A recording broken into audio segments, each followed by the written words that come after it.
Hi friends, ನಮಸ್ತೆ. Welcome to Srishti's kitchen. ಇವತ್ತಿನ ನಮ್ಮ ಕಿಚನ್ನಲ್ಲಿ ಸಖತ್ ಟೇಸ್ಟಿಯಾದ MTR ಪೌಡ್ರನ್ನ ಉಪಯೋಗಿಸ್ಕೊಂಡು ವಾಂಗಿಬಾತ್ ಹೇಗೆ ಮಾಡೋದು ಅಂತ ನೋಡೋಣ. ಕೇವಲ 5 ನಿಮಿಷದಲ್ಲಿ ರೆಡಿಯಾಗುವಂಥ ರೆಸಿಪಿ ಇದು. ಮಕ್ಕಳ ಫೇವ್ರೆಟ್ ಲಂಚ್ ಬಾಕ್ಸ್ ಇದು ಅಂತಲೂ ಹೇಳ್ಬೋದು ವಾಂಗಿಬಾತ್. ಹಾಗಿದ್ರೆ ಇದರ ತಯಾರಿ ವಿಧಾನ ನೋಡೋಣ. ಫ್ರೆಂಡ್ಸ್, ಇದಕ್ಕೆ ಮೊದಲಿಗೆ ರೈಸ್ ರೆಡಿ ಮಾಡಿ ಪಕ್ಕಕ್ಕಿಟ್ಟಿದ್ದೀನಿ. ಈಗ ಒಗ್ಗರಣೆಗೆ ಸ್ಟವ್ ಮೇಲೆ ಇಲ್ಲಿ ಒಂದು ಬಾಣಲಿ ಇಟ್ಟು 2 ಟೇಬಲ್ ಸ್ಪೂನಷ್ಟು ಎಣ್ಣೆ ಸೇರಿಸ್ಕೊಳ್ತಾ ಇದ್ದೀನಿ. ಎಣ್ಣೆ ಚೆನ್ನಾಗಿ ಬಿಸಿ ಆದಮೇಲೆ ಈಗ ಇದಕ್ಕೆ 1 ಸ್ಪೂನಷ್ಟು ಸಾಸಿವೆಯನ್ನು ಹಾಕ್ಕೊಳ್ತಾ ಇದ್ದೀನಿ. ಸಾಸಿವೆ ಚಿಟಪಟ ಅಂದಮೇಲೆ 1 ಸ್ಪೂನಷ್ಟು ಕಡಲೆಬೇಳೆ ಹಾಗೆಯೇ 1 ಸ್ಪೂನಷ್ಟು ಉದ್ದಿನಬೇಳೆಯನ್ನು ಸೇರಿಸ್ಕೊಂಡು ಎಣ್ಣೆಯಲ್ಲಿ ಸ್ವಲ್ಪ ಇದನ್ನು ಚೆನ್ನಾಗಿ ಫ್ರೈ ಮಾಡ್ಕೊಳ್ಳಿ. ಆನಂತರ ಇದಕ್ಕೆ 1 ಈರುಳ್ಳಿ ಈ ರೀತಿ ಉದ್ದ ಸೀಳಿಟ್ಟಿರೋದು ಮೀಡಿಯಮ್ ಸೈಜ್ದು 1 ಈರುಳ್ಳಿಯನ್ನು ತೆಗೆದುಕೊಂಡಿದ್ದೆ.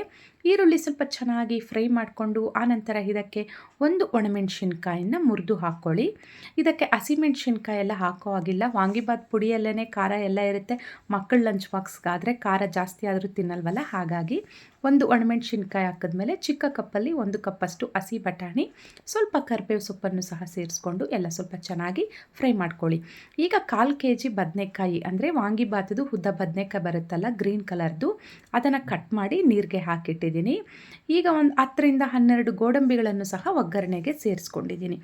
ಉಪ್ಪು ಹಾಕಿರುವ ನೀರಿನಲ್ಲಿ ಕಟ್ ಮಾಡಿರೋ ಬದನೆಕಾಯಿ ಹೋಳುಗಳನ್ನು ಹಾಕಿದ್ರೆ ಬೇಗ ಕಪ್ಪಾಗೋದಿಲ್ಲ. ಈಗ ಇದಕ್ಕೆ ಬದನೆಕಾಯಿ ಹೋಳುಗಳನ್ನು ಸೇರಿಸ್ಕೊಳ್ತಾ ಇದ್ದೀನಿ. ಈಗ ಇದನ್ನೆಲ್ಲ ಸ್ವಲ್ಪ ಚೆನ್ನಾಗಿ ಫ್ರೈ ಮಾಡ್ಕೊಳ್ಳೋಣ. ಇದನ್ನೆಲ್ಲ ಸ್ವಲ್ಪ ಚೆನ್ನಾಗಿ ಫ್ರೈ ಮಾಡಿದ್ಮೇಲೆ ರುಚಿಗೆ ತಕ್ಕಷ್ಟು ಉಪ್ಪನ್ನು ಸಹ ನಾವು ಇದಕ್ಕೆ ಹಾಕ್ಕೊಂಡ್ರೆ ಬದನೆಕಾಯಿಗೆಲ್ಲ ಚೆನ್ನಾಗಿ ಉಪ್ಪು ಖಾರ ಎಲ್ಲ ಚೆನ್ನಾಗಿ ಹಿಡಿಯುತ್ತೆ. ಈಗ ಉಪ್ಪನ್ನು ಹಾಕಿ ಒಂದು ಸ್ವಲ್ಪ ಚೆನ್ನಾಗಿ ಕಲಸಿದ್ಮೇಲೆ ಲಿಡ್ ಕ್ಲೋಸ್ ಮಾಡಿ ಒಂದು 5ರಿಂದ 6 ನಿಮಿಷಗಳ ಕಾಲ ಇದನ್ನು ನಾವು ಕುಕ್ ಮಾಡ್ಕೊಳ್ಳೋಣ. ಈಗ ನಾನು ಓಪನ್ ಮಾಡ್ತಾ ಇದ್ದೀನಿ, ಲಿಡ್ ಓಪನ್ ಮಾಡ್ತಾ ಇದ್ದೀನಿ. ಒಂದು 5 ಮಿನಿಟ್ಸ್ ಇದನ್ನು ಕುಕ್ ಮಾಡ್ಕೊಂಡಿದ್ದೆ. ಬದನೆಕಾಯಿ ತುಂಬ ಸಾಫ್ಟಾಗಿ ಬೆಂದಿದೆ. ಇದು ಬೇಗ ಬೇಯುವಂಥ ತರಕಾರಿ, ಹೆಚ್ಚಿನ ಸಮಯನೂ ತೆಗೆದುಕೊಳ್ಳೋದಿಲ್ಲ, ತುಂಬ ಸಾಫ್ಟ್ ಆಗಿದೆ. ಈಗ ಇದಕ್ಕೆ MTR ವಾಂಗಿಬಾತ್ ಪೌಡರ್ ತೋರಿಸ್ತಾ ಇದ್ದೀನಿ. 2 ಪಾಕೆಟ್ ಯೂಸ್ ಮಾಡ್ಕೊಳ್ತಾ ಇದ್ದೀನಿ. ನೋಡಿ, 2 ಪಾಕೆಟ್ ಕಟ್ ಮಾಡಿ ನಾನು ಈ ಬೌಲ್ಗೆ ಹಾಕಿಟ್ಟಿದ್ದೀನಿ. ಇದರಲ್ಲಿ ಒಂದು ಸ್ವಲ್ಪನ ಉಳಿಸ್ಕೊಳ್ತಾ ಇದ್ದೀನಿ. ತುಂಬ ಹಾಕಿದ್ರೆ ಹೆಚ್ಚಾಗುತ್ತೆ ಅಂತ ಅನ್ನಿಸ್ತು, ಸೊ ಹಾಗಾಗಿ ಇಷ್ಟು ಉಳಿಸ್ತಾ ಇದ್ದೀನಿ.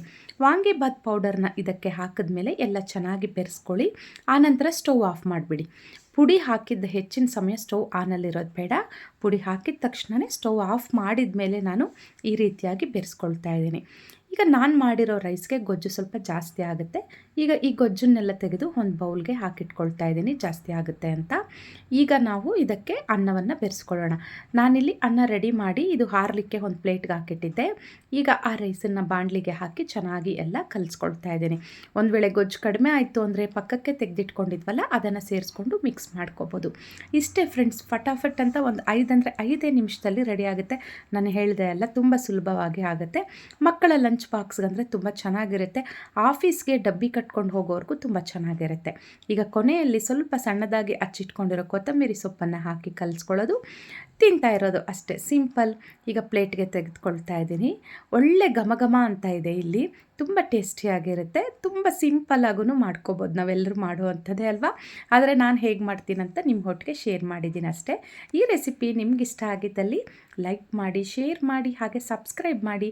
ಯಾರೆಲ್ಲ ಫಸ್ಟ್ ಟೈಮ್ ನನ್ನ ಚಾನಲ್ ನೋಡಿದ್ದೀರಾ ಸಬ್ಸ್ಕ್ರೈಬ್ ಆಗೋದು ಮಾತ್ರ ಮರಿಬೇಡಿ. ಮುಂದಿನ ವೀಡಿಯೋದಲ್ಲಿ ಮುಂದಿನ ರೆಸಿಪಿಯೊಟ್ಟಿಗೆ ಭೇಟಿಯಾಗೋಣ. Thanks for watching.